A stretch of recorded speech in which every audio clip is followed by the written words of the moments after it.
If you had to rank the most impressive miracles in the Bible, what would be on your short list? What would be on the list of the most amazing things that God has ever done? You might think of the Exodus, where God rained plague after plague on Pharaoh and on Egypt, and then he led his people out into the desert, only for them to be trapped against the Red Sea, and with the Egyptian army bearing down on them. How would God save his people? Well, he sends a mighty wind to separate the waters of the Red Sea, to save Israel, and then to consume the Egyptian army. It's pretty impressive. Or maybe you would think of the New Testament and of the resurrection of Jesus from the dead. That Jesus, after being tortured and crucified, after 3 days in the tomb, is raised to life again. And not just to any old life, not just to a normal human life again, but to a new kind of human life, to a resurrected human experience where he would never die again. Or maybe you would think of the creation itself, that in the very beginning, all God had to do was speak a word, "Let there be light," and boom, the universe itself came into existence, space-time and matter energy, with galaxies and planets whirring around in orbit of each other, and God created the entire universe at a word. Now, for as amazing as all of these miracles are, and they are amazing feats of God's power, there is another miracle that leaves them all behind. That is, frankly, in a different category of miracle altogether. And throughout the centuries, Christian theologians have marveled that this miracle is even possible. And yet, it is the miracle that we celebrate year after year at this time of the year.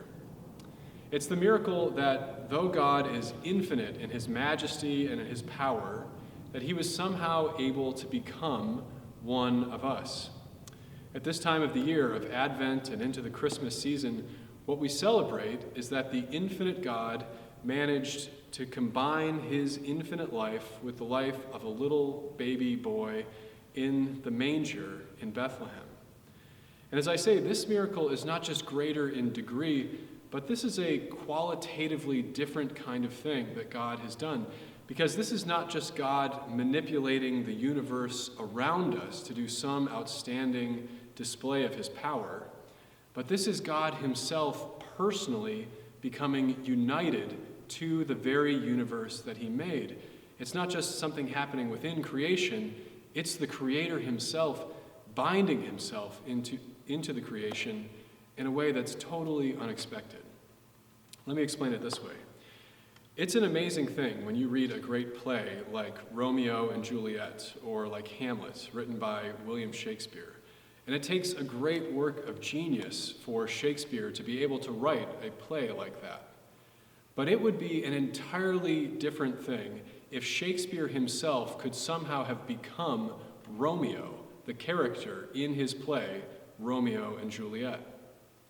It's an amazing thing when J.K. Rowling writes the Harry Potter series and captivates millions of readers with such an engaging tale. But it would be another thing entirely if J.K. Rowling could become Hermione Granger, one of the characters in those stories. What we celebrate at Christmas is not just that God has done some great work of creating the world around us, but that he actually became part of it. Not just God creating men and women, but God as a man, God as one of us, God living your life and my life, human life, as one of us. That is the mind-boggling miracle of Christmas. At St. Philip's over the last few weeks, we've been starting this series in the Gospel of John. And John wants to make it very clear from the very beginning of his gospel that we're talking about nothing less than the greatest miracle that the world has ever seen. That in the beginning was the Word, that's Jesus, the Word was with God, and the Word was God. And then down in verse 14, that Word became flesh, and he dwelt among us, and we have seen his glory, the glory as of the only Son from the Father.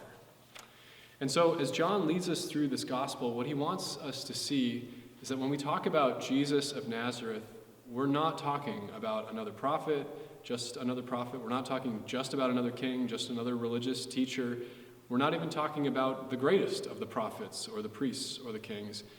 We're talking about God himself as a man, living our life And precisely because he is both God and man, 100% God and 100% one of us, he can do things that no other figure in the world has ever been able to do.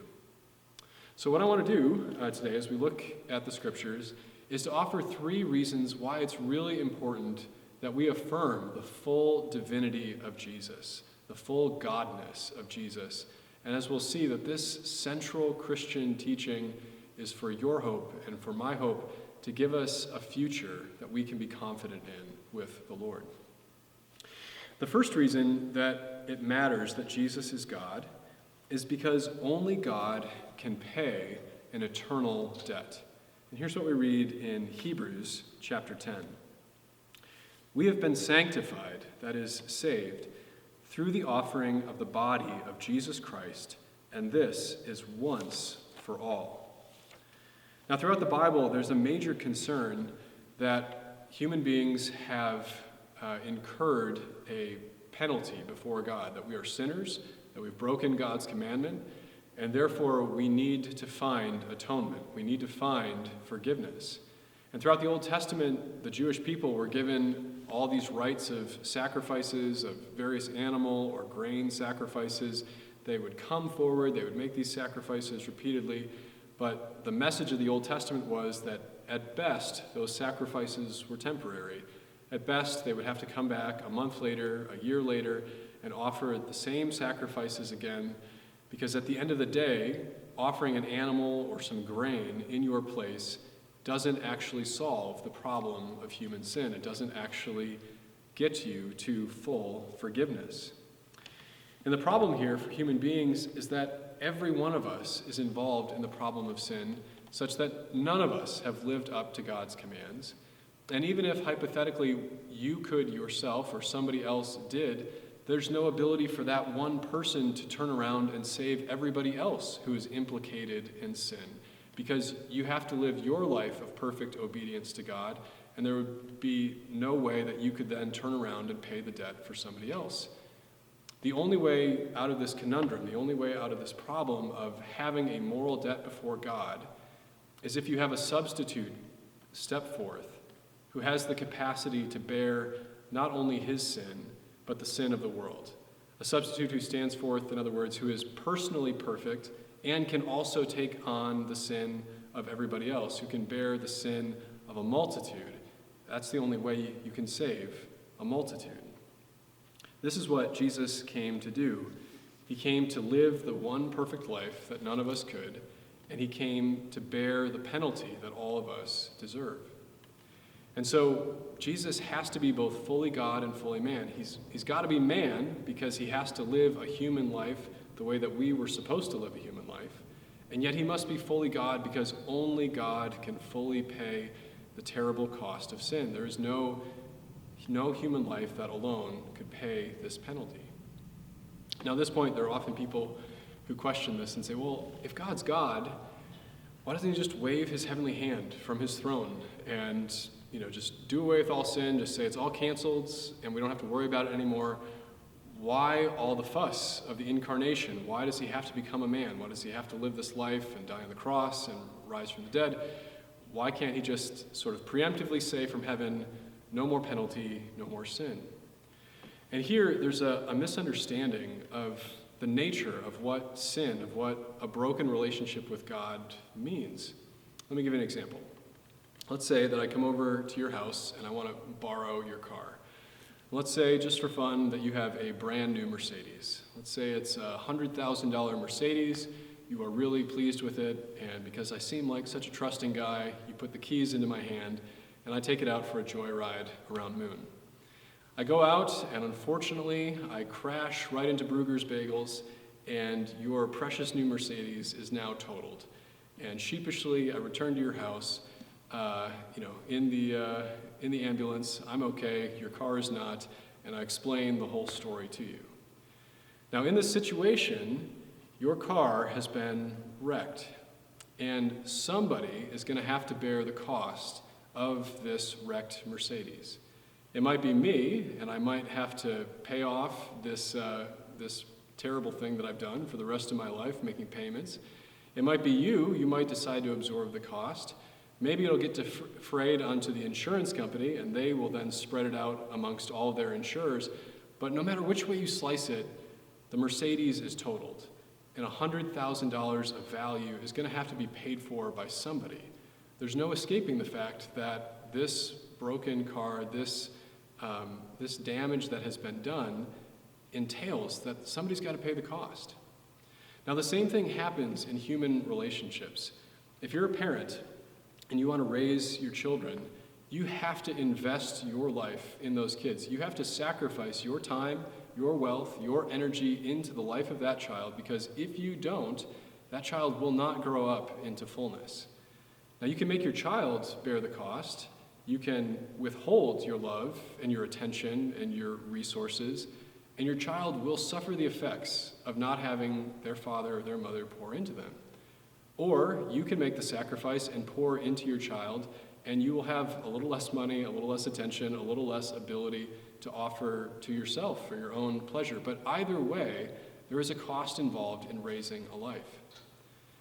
When we come to this theological idea of sin and our relationship with God, when we sin against God, we have created a breach in our relationship with Him. We have created damage in the world, and that is a cost that has to be borne by someone. So in one sense, God from heaven has said that I will take care of all the sin. I will freely cover this so that none of you have to bear the penalty for sin anymore. That's the essence of what Christianity is. But the only way He can make it free for us is if He makes it costly for Him. The only way to solve the problem of the crisis of sin is for the God-man to come into our world, to live our lives on our behalf, and to pay the penalty that we could not pay. He's got to be God in order to pay for a multitude of sin. A second reason why this is so important: only God can defeat the devil. And here's what we read in Matthew's gospel explaining what Jesus has come to do. Jesus says, "If it is by the Spirit of God that I cast out demons, then the kingdom of God has come upon you. Or how can someone enter a strong man's house and plunder his goods unless he first binds the strong man? Then indeed he may plunder his house." I love this passage because Jesus is comparing himself to somebody who stops an armed robbery. He says that there's a strong man who controls a house, and this strong man is the devil. The devil has invaded God's creation. He has worked to enslave God's creatures and God's children in the power of sin. And the only way that they can be liberated from this strong man who has them in bondage is if an even stronger man breaks into the house and binds that strong man and breaks his power. And Jesus is saying to the religious teachers, the only way that you can be saved from the power of darkness and of sin is if you have God's light, God's strength, God's ability, which is to say, my ability, the Son of God, coming into your life to rescue you from the powers of darkness and evil. The strong man has to be bound by an even stronger man. There's an early church theologian named Athanasius, and he talks in one of his writings about Jesus coming down from heaven and having in his mind, as he enters the earth, the mentality of a hunter, that he is stalking the devil. A lot of folks at St. Philip's are into deer hunting around this time of year. Imagine what it was like for Jesus to come into the world and say, I am coming to break the power of the enemy. I am coming into this world that I may bind this enemy who has bound my creation so that I can destroy his power and liberate my sons and daughters. This is what the gospel is, that God had to come into the world to rescue us from forces of evil that are frankly beyond what human beings can contend with on their own. Some years ago, I had a friend who was a Christian guy, and he went through an unexpected and very painful divorce. And in the midst of the pain, the sorrow of the shattered expectations of what he thought his life was going to become, he had a vision of what the decades were going to be, and it didn't turn out that way. And on top of that, there was a sense of failure and of shame and of disappointment. And he said the darkness of that period was so overwhelming that there were a lot of days that he found it just about impossible even to get out of bed. Such was the difficulty and the sorrow of what he was going through. And what he told me was that the only way, many days, that he could get up and function was if he opened God's word and let God's words of truth and of forgiveness and of power flow through him and flow over him. And that alone, hearing the word of God spoken over him morning by morning, was the only way on some days that he could get up and go to work and face everything that he had to do. And friends, I think the question is, when you hit those patches in your life of darkness or of suffering or of accusation or of failure in your life, what is your plan for fighting against the darkness? What is your plan for being able to function when it seems like all hope is lost? What's your plan when the devil seems to have the upper hand? According to Christianity, there is power available. It is available for you here and now today in the person of Jesus Christ. Because when he came not just to give good teaching, not just to come and tell you some advice about your life, but he comes as God himself. And by his Spirit and by his word, he will give you the strength to face the darkness in your life. Which leads me, third and finally, to why Jesus must be God. And our final reason is that only God can restore God's beauty in God's people. And here's what we read in John's letter, 1 John.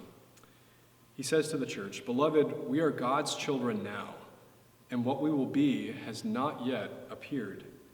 But we know that when he appears, that is, when Christ returns, we shall be like him, because we shall see him as he is." John's expectation is that when Jesus came as God into the world, that he won't rest until our human life is just as restored as his own perfect human life is.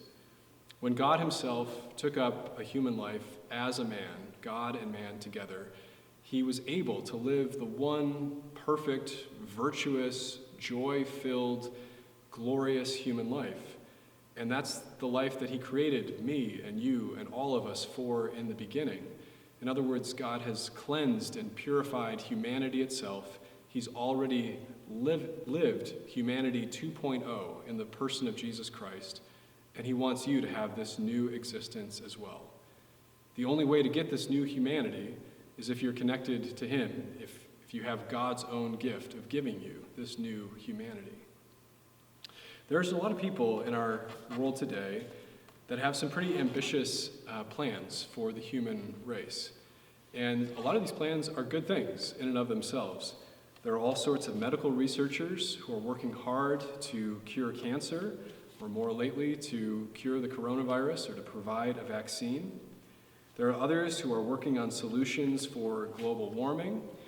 There are those who are even more ambitious, entrepreneurs like Elon Musk, who wants to have interplanetary travel by the time that he's dead.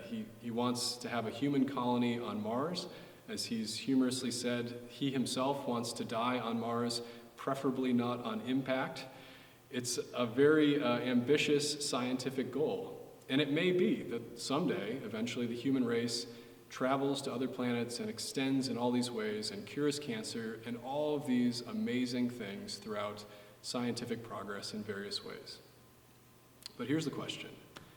Even if it's the case that the human race is able to extend itself technologically and scientifically in all those ways, what is the solution for the corruption of the human heart, which has been with us since the beginning of our race, and which we have proven through war after war, battle after battle, disaster after disaster, that we are unable to tame in our own lives? What is the solution for that darkness? The answer of the scriptures and the answer of Christianity is that it's going to require a greater help from the outside in order for us to be saved. It's going to take nothing less than God himself to restore his creatures to the God-created and God-exalted glory that he wants for us, that he wanted for us in the beginning, and that he wants for us for all time. The only way that you get God's beauty is directly from God himself. So for all these reasons, the one who came at Christmas has to be God himself. Not just God sending another message from heaven, but God as a man to pay the penalty we couldn't pay. God as a man to fight the battle that we could not win. God as a man to give us the beauty that he himself has and he wants for all of us for all time. Now, as I wrap up this message, I want to say to those who've patiently listened to all of this, perhaps you're in a position where you're saying, I'm not sure that I can believe it. Maybe I even want to believe it, but I'm not sure that I can believe that this man, Jesus of Nazareth, really was all those things.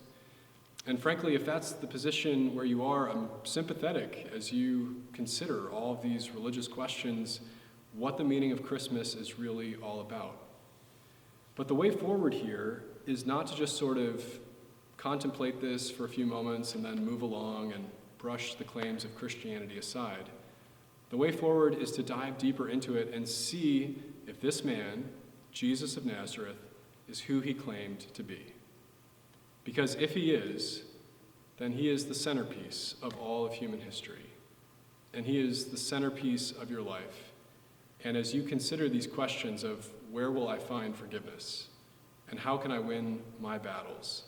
And how is it that my future will be secure forever? Can you find someone who is more qualified than him to answer those questions in your life? I pray for you and for all of us this Christmas season that we would see that God has really come among us, and we would say yes to him and yes to everything that he offers for us.